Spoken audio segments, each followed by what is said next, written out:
Phone cut ಮಾಡ್ತಾರೆ.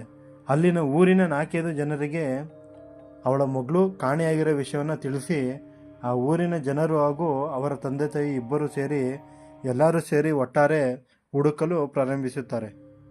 ಆ ದಿನ ರಾತ್ರಿ ಸಮಯ ಸುಮಾರು 10:30 ಹೊತ್ತಿನಲ್ಲಿ ಆ ಹುಡುಗಿಯ ಒಂದು ಮೃತದೇಹ ಆ ಊರಿನ ಒಬ್ಬ ವ್ಯಕ್ತಿಗೆ ಕಂಡು ಆ ವ್ಯಕ್ತಿ ಆ ಹುಡುಗಿಯ ತಂದೆ ತಾಯಿಗೆ ತಿಳಿಸುತ್ತಾನೆ.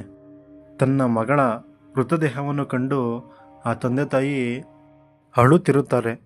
ನಂತರ ಅವಳ ದೇಹವನ್ನು ಅಂತ್ಯ ಸಂಸ್ಕಾರಕ್ಕೆಂದು ತೆಗೆದುಕೊಂಡು ಅಂತ್ಯ ಸಂಸ್ಕಾರವನ್ನು ಪೂರ್ತಿ ಮಾಡುತ್ತಾರೆ.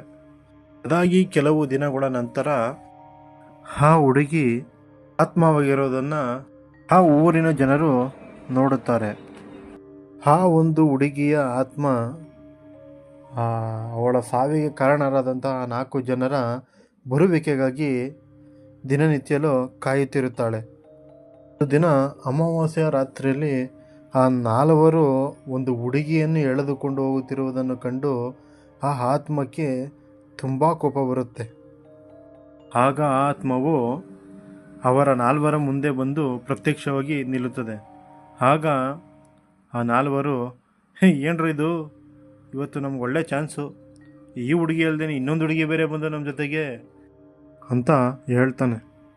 ಎಲ್ಲರಿಗೂ ತಿಳಿದು ಇನ್ನೇನು ತಪ್ಪಿಸ್ಕೋಬೇಕು ಅನ್ನೋಷ್ಟರಲ್ಲಿ ಆ ದೆವ್ವ ಅವ್ರ 4 ಜನನೂ ಸಾಯಿಸ್ಬಿಡ್ತದೆ. ಇದಿಷ್ಟು ಒಂದು ಹೆಣ್ಣಿನ ದೆವ್ವದ